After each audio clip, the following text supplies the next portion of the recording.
Piaget era um suíço, ele nasceu em 1896 e morreu em 1980. E foi professor da Universidade de Genebra a vida toda e um professor na verdade, de epistemologia. Dá para você recortar a obra do Piaget em vários momentos de interesse de pesquisa. Uma primeira fase, Piaget se interessava muito pela linguagem, pelas representações que as crianças tinham das coisas, pelo julgamento moral, né? Então tem uma primeira fase em que o Piaget pensava de um modo clássico da psicologia daquela época, que era fazer perguntas para as crianças de uma forma bem verbal mesmo, bem conceitual, abstrata até. Depois, isso inaugura uma segunda fase do Piaget, em que ele observou os seus filhos e ele escreveu livros importantíssimos sobre o nascimento da inteligência, a construção do real. Então, ele colocava problemas bem concretos, como é que elas iam desenvolvendo o que ele chamou de inteligência sensorial motora, etc. E uma fase seguinte é que o Piaget ele passou a estudar processos de pensamento, tomada de consciência, realizar e compreender, processos de abstração, memória, como que as crianças argumentam, como que elas discutem entre si e debatem ideias. Nesse sentido, esse trabalho do Piaget foi muito incorporado à escola, mesmo até que não se utilize o nome dele. Uma contribuição que eu acho muito atual do Piaget foi que ele fez estudos, pesquisas, mostrando que a criança pequena, quando eu falo criança pequena, é criança aí de 0 a 6 anos, mas sobretudo do 0 aos 3, 4 anos, que as crianças desenvolvem, elas aprendem, elas brincam, elas têm interesse, têm curiosidade pelo conhecimento, etc. É muito interessante porque coisas que hoje são muito valorizadas, por exemplo, o Centro do Desenvolvimento da Criança, da Universidade de Harvard, dá muito valor para os processos de desenvolvimento e aprendizagem nos primeiros anos de vida, nos primeiros 6 anos de vida, porque esses desenvolvimentos têm impacto sobre o futuro, sobre o adulto da criança. Outra coisa, por exemplo, né, hoje praticamente há um consenso da importância do processo de escolarização para o desenvolvimento da autonomia na criança, né, porque esta autonomia é fundamental para a condição do adulto. Por isso que a teoria de Piaget é uma teoria do empoderamento, vamos dizer assim, do ser humano ao preço dele se tornar parte do mundo, da natureza, das pessoas, da sociedade.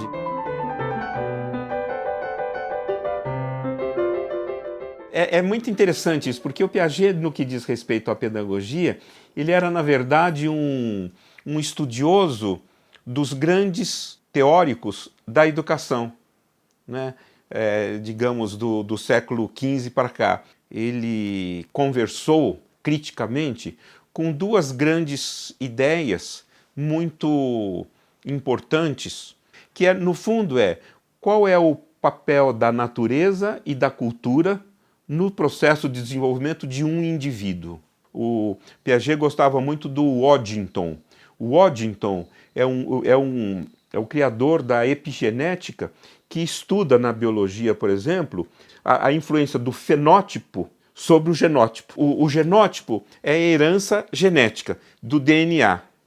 E o fenótipo tem a ver com as mudanças, a influência do ambiente, da cultura sobre as pessoas, no sentido delas se tornarem diferentes. E nesse sentido, o Piaget ele foi um grande crítico, né, um grande debatedor e um grande leitor dessas duas formas de compreensão dos processos de desenvolvimento, né, o inatismo, né, e o culturalismo. Mas a pergunta dele é: como cada um de nós, pouco a pouco, vai fazendo uma leitura pessoal, né, marcada, né, por uma sensibilidade, por uma forma de compreensão, por uma interpretação, por uma sensibilidade às experiências que tornam cada um de nós único nesse sentido como indivíduo.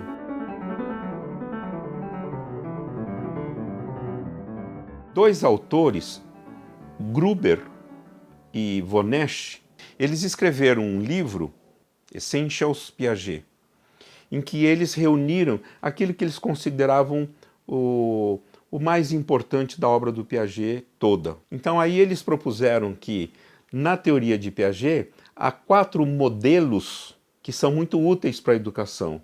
Um é o modelo que eles chamaram de Taos, outro é o modelo que eles chamaram de Paris, outro é o modelo que eles chamaram de Eldorado e outro é o modelo que eles chamaram de Atenas. Então, um grande professor, no modelo Taos, é um artesão, né?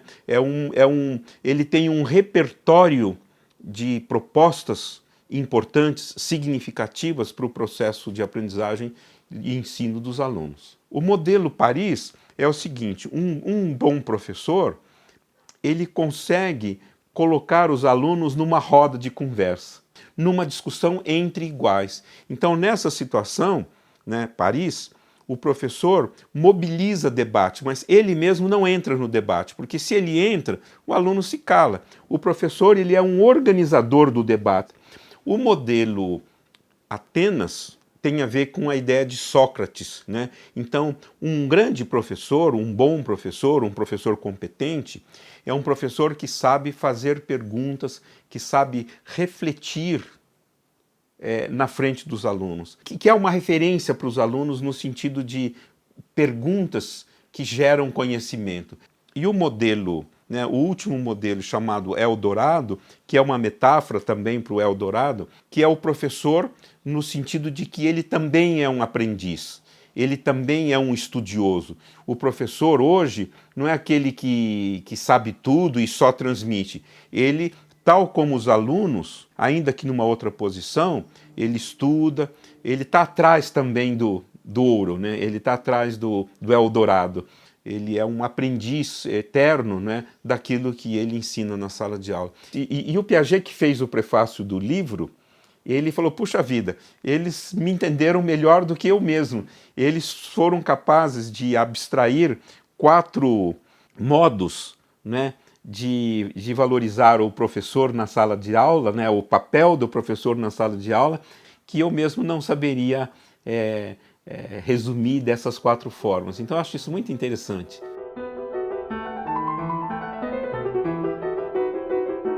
Não, eu acho que não há um método piagetiano, né? Por exemplo, o famoso construtivismo, né? Ele apareceu na Rússia na década de 20, na arte, no cinema. Eisenstein, por exemplo, era um construtivista. Então, e o que é o construtivismo na verdade, né? O construtivismo nas artes, ele se caracterizou para esse olhar do artista para dentro da obra. Por exemplo, no caso das artes visuais, é pesquisa, por exemplo, da cor, do traço, ou seja, desses elementos que compõem a arte visual. No caso da educação, o construtivismo, ele não é transmissão na escola de algo externo a ela, por exemplo, o conhecimento científico, etc., mas o professor, por exemplo, ele olha para dentro da sua classe, de cada um dos seus alunos, das suas facilidades ou dificuldades, das suas fases de desenvolvimento. Ele é uma construção que se realiza por descobertas e invenções, mas por uma construção que implica um olhar para dentro. Dentro de quem? Dentro do aluno, dentro do professor, dentro da matéria, dentro das relações que permeiam o cotidiano da sala de aula e tal. Isso que quer dizer construtivismo. Agora, há muitos modos de você praticar isto. Então, nesse sentido, não há um método consagrado, único, exclusivo.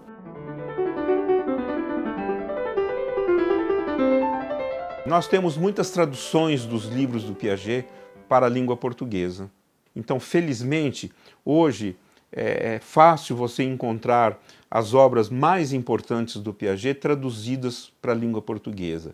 O fato é que o texto do Piaget é um texto difícil. Como o Piaget era um construtor de teoria, o Piaget não era um divulgador de teoria, ele era um construtor de teoria. Ele é um autor não didático nesse sentido. Ele não tinha preocupação didática. Tem até autores que tentaram transformar o Piaget numa leitura mais didática e tal.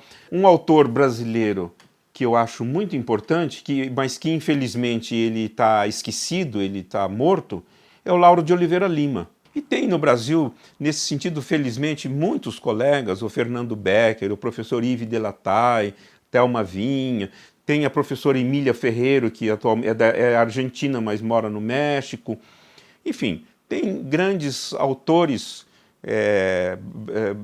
tanto nacionais quanto de língua espanhola, que souberam, né, falar de certos aportes da teoria de Piaget de um modo que facilite para uma pessoa iniciante e tal. O fato é que cedo ou tarde você tem que entrar em contato com o autor beber na fonte mesmo, né? Isso eu espero que seja possível aí para aqueles que se interessem pelo autor, né? Até porque eu diria que o Piaget continua muito atual no século XXI.